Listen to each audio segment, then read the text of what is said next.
स्वामी जी, एक और परेशानी है, ब्लैक फंगस की वजह से कई लोगों को धुंधला और दोहरा दिखाई देता है, क्योंकि अभी आपने भी समझाया कि साइनस कैविटी के बाद फिर ये आंखों पर असर डालता है। तो इलाज के साथ साथ इससे कैसे रिकवर कर सकते हैं, और योग और आयुर्वेद में भी क्या आंखों के धुंधलापन या दोहरेपन जो दोहरा दिखाई देता है उसे ठीक किया जा सकता है? डबल विजन के लिए सबसे अच्छा है अनुलोम विलोम प्राणायाम के साथ साथ पहले से ही, देखो दो तरह की तैयारी है। एक तो होने से पहले प्रिवेंशन कहते हैं, होने के बाद फिर उसको जो भी कंट्रोल या क्योर या ट्रीटमेंट जो भी है, तो जो जैसा कर सके, यदि पहले से ही सर्वांगासन कर सके, चलो बच्चों सर्वांगासन, और कुछ बच्चे शीर्षासन भी कर लेंगे। ये सर्वांगासन शीर्षासन इसलिए आसनों का राजा कहा जाता है, शीर्षासन को। सर्वांगासन इसलिए कहा जाता है, आँख नाक कान गला से लेकर के पूरे शरीर को ये पोषण देता है, तो ये सर्वांगासन।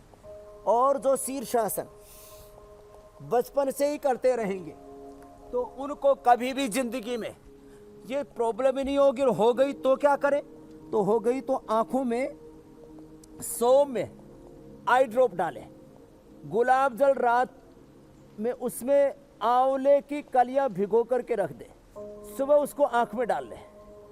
और होने से पहले सब पहले बस तो जाओ, चारों तरफ फैले पड़े हैं। अब एक बैक्टीरिया वायरस खत्म नहीं हुआ कि फिर ये फंगल आ गया। अब ये तो चारों तरफ वातावरण में कोई ना कोई बैक्टीरिया, कोई ना कोई वायरस, कोई ना कोई फंगस रहेंगे। आप इसके फंदे में ना फंसे, इसके लिए आप पहले से ऐसे योगाभ्यास करते रहिए।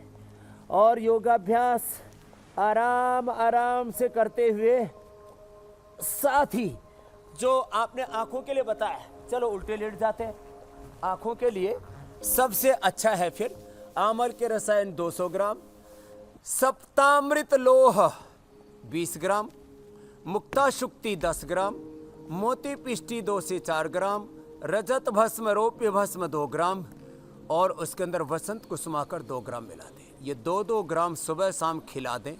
महात्रिफला घृत 1-1 चम्मच दूध में पिला दें। और महात्रिफला घृत को जैसे हम वो आई कप होता है ना, उससे त्रिफला से आईवास कराते हैं, ऐसे ही उसके अंदर ही अपना अक्षित अर्पण कर लें।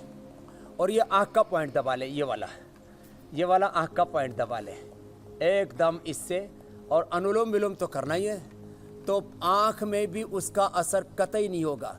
आपकी आँख नहीं निकालनी पड़ेगी, किसी की आँख निकाली जा रही है, किसी का जाबाड़ा निकाला जा रहा है, ऐसे तो पूरे शरीर में घुस जाएगा फंगल इन्फेक्शन, तो फिर क्या पूरे शरीर को ही ख़त्म करोगे। हमें ना आँखों को ख़त्म होने देना है, न नाक को, न जबाड़े को, न पूरे शरीर के किसी अंग को। हमें फंगस पर अटैक करना है और अपने आप को प्रोटेक्ट करना है। अपने आप को प्रोटेक्ट करते हुए हमें फंगस पर अटैक करना है, तो वो तौर तरीका ही है आयुर्वेद का कि आप सुबह उठ करके शुद्धिकरण की जो प्रक्रिया है, गोधन अर्क लें, सुबह उठ करके आंवला, एलोवेरा, गिलोय, तुलसी, नीम का जूस पिए।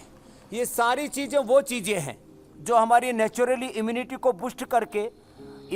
बूस्ट करके इस फंगस से लड़ने की ताकत देती है। तो जितने भी, एक बात सुन ले, जितने भी इम्यूनिटी को बूस्ट करने वाली चीज़ें हैं वो फंगल इन्फेक्शन से आपको प्रोटेक्ट करने वाली हैं। और एक बात और सुन लो, सबसे अच्छी दवाई है प्राण, ऑक्सीजन। लंबे गहरे श्वास जितने ले लेंगे उतनी इम्यूनिटी भी हाई होगी। आँख नाक कान गला फेफड़ा पूरे शरीर को आप इससे बचा पाएंगे। और जो स्टीरॉयड ले करके खराब हुए हैं वो और सुन लें, तो नेचुरल स्टीरॉयड होता है हल्दी में, नेचुरल स्टीरॉयड होता है शिलाजीत में। इसलिए अश्वशिला कैप्सूल, शिलाजीत, दूध में हल्दी, शिलाजीत, च्यवनप्राश जैसी चीज़ें, ये सारी चीज़ें। और जिनको डायबिटीज़ है वे च्यवनप्रभा का प्रयोग कर लें।